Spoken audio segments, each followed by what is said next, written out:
Dear student, कल हमने जो है बात किया था intensity of electric field part 2 में, intensity of electric field due two point charge. इसके बाद जो है इलेक्ट्रिक डाइपोल मोमेंट की चर्चा किया था। आज पार्ट 3 में हम जो है बात करेंगे intensity of electric field due to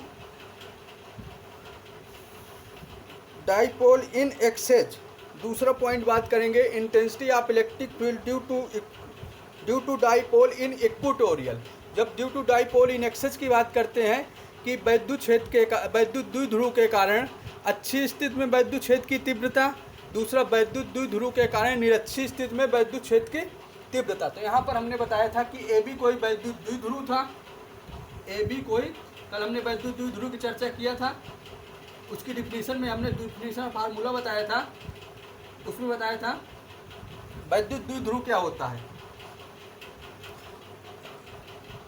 A B कोई वैद्युत द्विध्रुव है जिसके ए सिरे पर माइनस क्यू चार्ज तथा बी सिरे पर प्लस क्यू चार्ज है। वैद्युत द्विध्रुव का मध्य बिंदु O है और दोनों चार्ज एक दूसरे से अल्पतम दूरी 2l पर स्थित है। अगर ये पूरा 2l है तो इसका मध्य बिंदु है, तो ये l और यहाँ से ये l।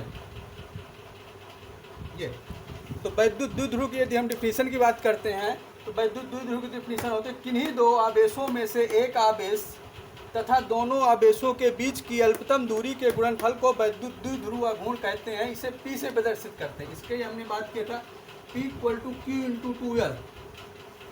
सेकेंड पार्ट में हमने बात किया था P = Q × 2l।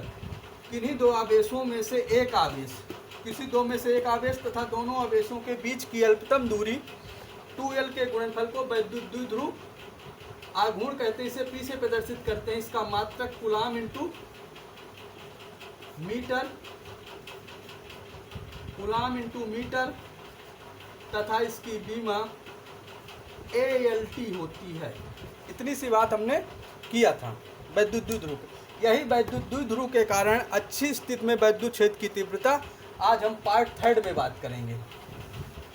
तो ये हम निकालेंगे, तो इसका लैंग्वेज, इसके लिए लैंग्वेज लिखेंगे। ये कहेंगे माना ए बी कोई वैद्युत द्विध्रुव है जिसके ए सिरे पर माइनस क्यू चार्ज तथा बी सिरे पर प्लस क्यू चार्ज, दोनों एक दूसरे से 2l दूरी पर स्थित हैं। वैद्युत द्विध्रुव ए बी का मध्य बिंदु O है। इन एक्सेज में निकालना है मध्य बिंदु O से r दूरी पर कोई पॉइंट P है, कोई बिंदु P है जहाँ एक्सेज में वैद्युत द्विध्रुव ए बी के मध्य बिंदु O से r दूरी पर कोई बिंदु P है जहाँ पर हमको वैद्युत क्षेत्र की तीव्रता निकालनी है। ये अब हम यदि इसकी बात करते हैं तो वैद्युत मध्य बिंदु P O से r दूरी पर कोई बिंदु P है जहाँ पर हमको वैद्युत क्षेत्र की तीव्रता निकालनी है।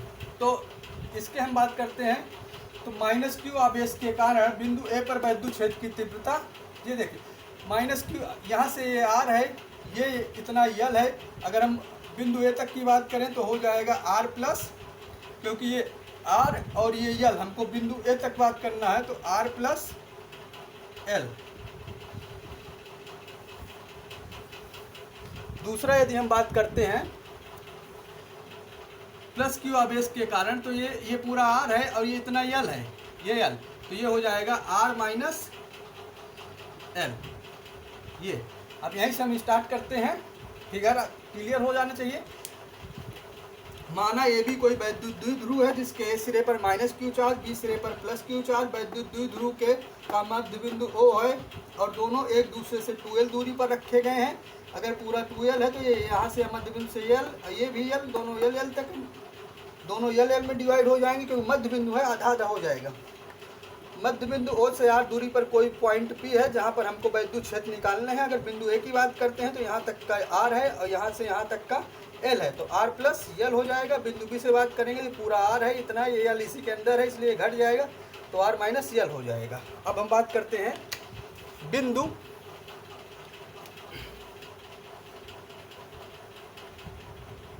माइनस क्यू आवेश के कारण, माइनस क्यू आवेश के कारण कारण बिंदु बी पर बिंदु ए पर वैद्युत क्षेत्र की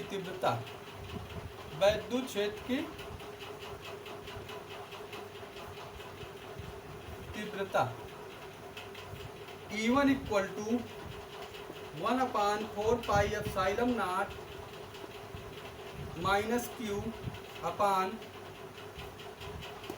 ये ए पर are plus L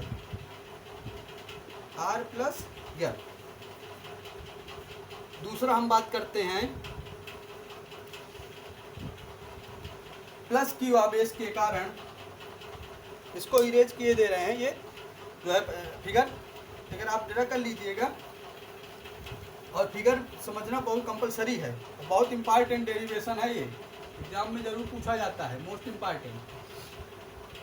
plus Q आवेश के कारण, इसको इक्वेशन फर्स्ट मान लीजिए, इसको और क्लियर करना चाहें तो ये कह सकते हैं E1 इक्वल टू, ये माइनस है तो इधर आ जाएगा, पहले लग जाएगा 1/4πε0 Q upon R plus L, इसको इक्वेशन फर्स्ट मान लीजिए। इसी प्रकार प्लस क्यू आवेश के कारण बिंदु बी पर वैद्युत क्षेत्र की तीव्रता, प्लस क्यू आवेश के कारण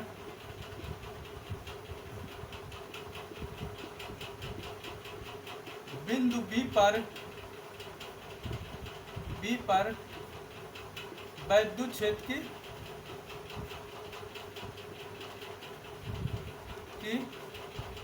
तीव्रता, intensity of electric field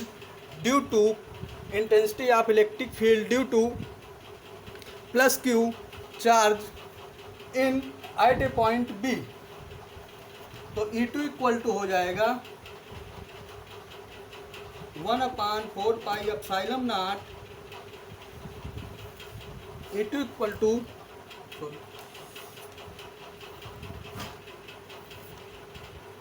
1/4πε0 Q upon R minus L, equation second है। अतः बिंदु P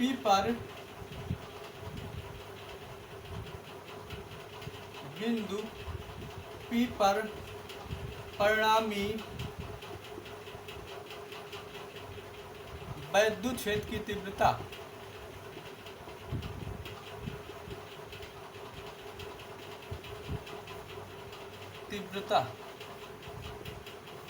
इक्वल टू, यहाँ पर स्क्वायर होता है, ये ध्यान दीजिएगा, ये यहाँ पर Q अपान R स्क्वायर, कल ड्यू टू पॉइंट चार्ज की वजह से निकाले थे, यहाँ पर भी स्क्वायर हो जाएगा, स्क्वायर होता है, ये ध्यान दीजिएगा। ये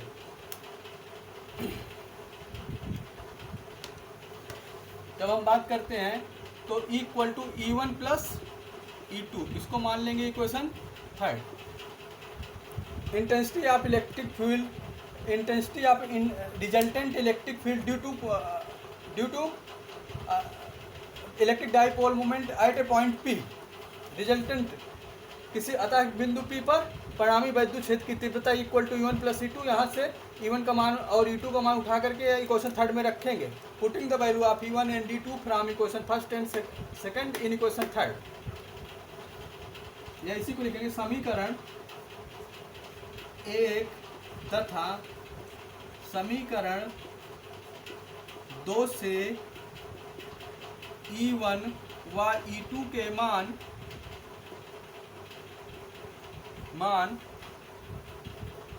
समीकरण 3 में रखने पर, इस पे रखेंगे तो 3 ये है, तो इक्वल टू E1 का मान क्या है, माइनस का 1/4πε0 Q upon R plus L का होल स्क्वायर। इसे इधर जब रखेंगे प्लस E2 का मान है 1/4 pi epsilon not 1/4 pi epsilon naught Q upon R minus L का होल स्क्वायर। इसको इरेज किए दे रहे हैं।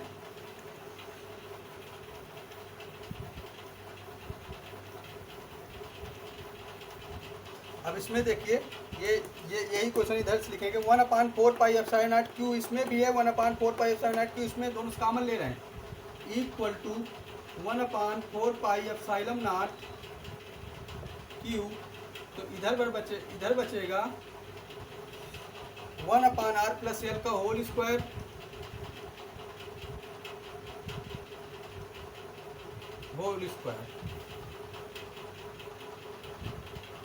ये माइनस, क्योंकि माइनस था ना इसमें, और यहाँ पर बचेगा 1/4 पाई एप्सिलॉन नॉट, ये कॉमन ले लिए Q, तो यहाँ पर बचेगा R माइनस L का होल स्क्वायर। इसको सीधा लिख सकते हैं प्लस वाले पहले 1/4 pi epsilon naught Q 1/r minus L का होल स्क्वायर और माइनस का R प्लस L का होल स्क्वायर।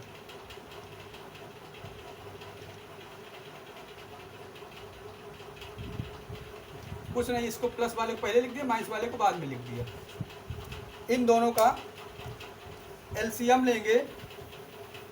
जब इनका एलसीएम लेंगे तो देखेंगे एलसीएम लेने के बाद equal to 1/4 pi epsilon naught Q, यहाँ पर हो जाएगा, ये वाला इधर जाएगा R प्लस L का होल स्क्वायर और माइनस का R माइनस इसका इधर करेंगे R माइनस L का होल स्क्वायर। इसका मल्टीप्लिकेशन इसमें, इसका मल्टीप्लिकेशन इसमें, इन दोनों का आपस में मल्टीप्लिकेशन R माइनस L का होल स्क्वायर और ये R प्लस L का होल स्क्वायर। ये एलसीएम है। ब्रेक कर देंगे, इसको एक्सपेंड कर देंगे तो देखेंगे equal to 1/4 pi epsilon naught अब Q, यहाँ पर आएगा R स्क्वायर प्लस का L स्क्वायर माइनस प्लस का A square plus B square का होल स्क्वायर है 2RL। ये इसी तरह इसको खोलेंगे, माइनस साइन लगा के R square plus L square minus का 2RL। ये है A square A plus B का whole square, A square plus B square plus 2AB minus लगाया A माइनस B का whole square, A square plus B square minus 2AB। ये जो है A minus B का whole square है। A plus B का नीचे करेंगे तो इसको लिख सकते हैं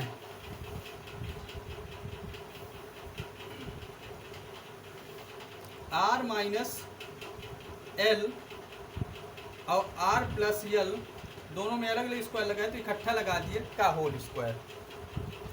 इसके बाद इसको जो है एक्सपेंड करेंगे, माइनस के अंदर मल्टीप्लिकेशन कराएंगे तो हो जाएगा equal to 1/4 pi epsilon naught Q और ये R स्क्वायर, ये R है, R square plus L square plus 2RL और इधर करेंगे माइनस का इंटू माइनस का R स्क्वायर माइनस का L square minus minus plus का 2RL।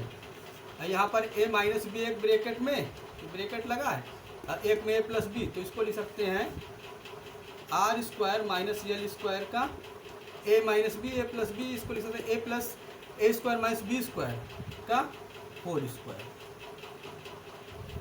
ये R स्क्वायर से ये R स्क्वायर कैंसिल हो गया प्लस माइनस का, L स्क्वायर से प्लस माइनस का ये कैंसिल हो गया, तब आया equal to 1/4 pi epsilon naught Q, ये 2RL और ये 2RL प्लस का 4RL।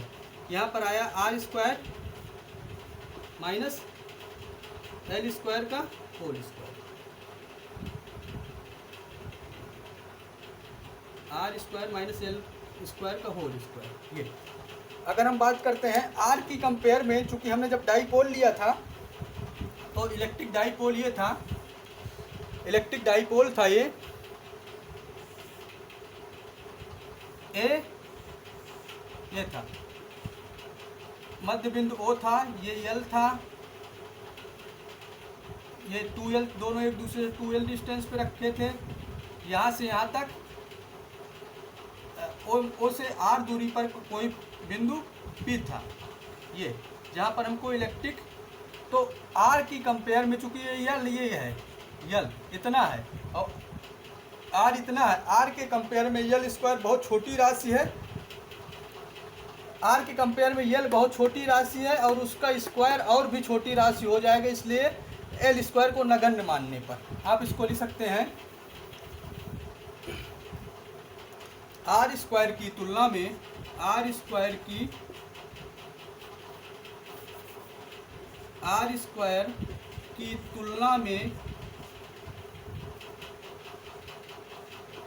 तुलना में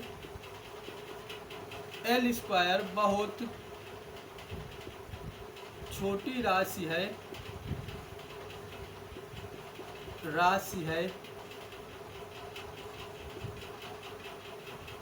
इसलिए एल स्क्वायर को नगण्य मानने पर,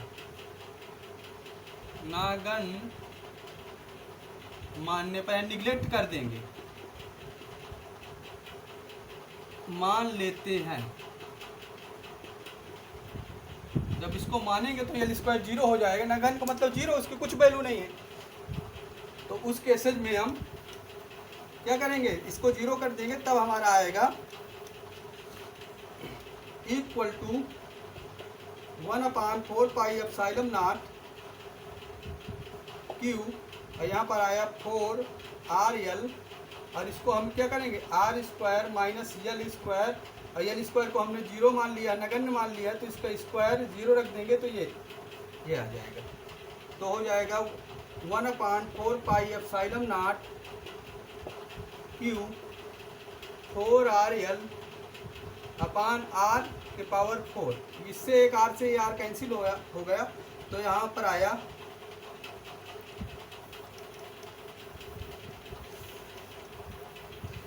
तो यहाँ पर आ गया 1/4 pi epsilon naught Q 4L अपान R क्यू, ये इसको लिख सकते हैं इक्वल टू, ये चल रहा है वेक्टर होता है, ये इंटेंसिटी ऑफ इलेक्ट्रिक फील्ड ना, 1/4 पाई एप्सिलॉन नॉट क्यू, अब इसको लिख सकते हैं 2 × 2L अपान R क्यू, 2 2 जा 4L, इसको लिख देंगे 1/4 पाई एप्सिलॉन नॉट 2 अब क्यू इंटू 2L, बात तो वही है ना, 4 2 2 जा 4, 2 2 जा 4 और L। हमने पढ़ा था इक्वेशन में P इक्वल टू, ये हमने डाइपोल में जब पढ़ा था P equal to Q into 2L होता था, P equal to Q into 2L होता था। तो इसकी जगह हम क्या रख सकते हैं, इलेक्ट्रिक डाइपोल मोमेंट की इसकी जगह P रख सकते हैं। तो इक्वल टू आया equal to 1/4 pi epsilon naught 2P, इसकी जगह P रख सकते हैं यहाँ से 2P अपान R क्यू। तब intensity of electric field in axis, यदि इसकी हम बात करते हैं तो equal to 1/4 pi epsilon naught 2P upon R cube होता है। ये intensity of electric field in axis, intensity of electric field in due to dipole in axis, intensity of electric field due to dipole in axes की यदि हम बात करते हैं तो ये क्या होता है, equal to 1/4 pi epsilon naught equal to 1/4 pi epsilon naught 2P upon R cube. इसी तरह यदि हम intensity of electric field due to dipole in axis की बात करेंगे तो उसका डेरिवेशन करने के बाद आएगा, वो 4th पार्ट में कराया जाएगा, उसका डेरिवेशन आएगा equal to 1/4 pi epsilon naught P upon R cube. यहाँ पर 2p अपान आर क्यूब होता है, वहाँ पर p अपान आर क्यूब होता है, p equal to Q into 2l। इस प्रकार ये थर्ड पार्ट कंप्लीट होता है। नेक्स्ट टाइम में आपका फोर्थ पार्ट करवाया जाएगा। लगभग एक चैप्टर जो है आपका 6 पार्ट में, 6 या 7th पार्ट में ख़त्म कर दिया जाएगा। Thank you student.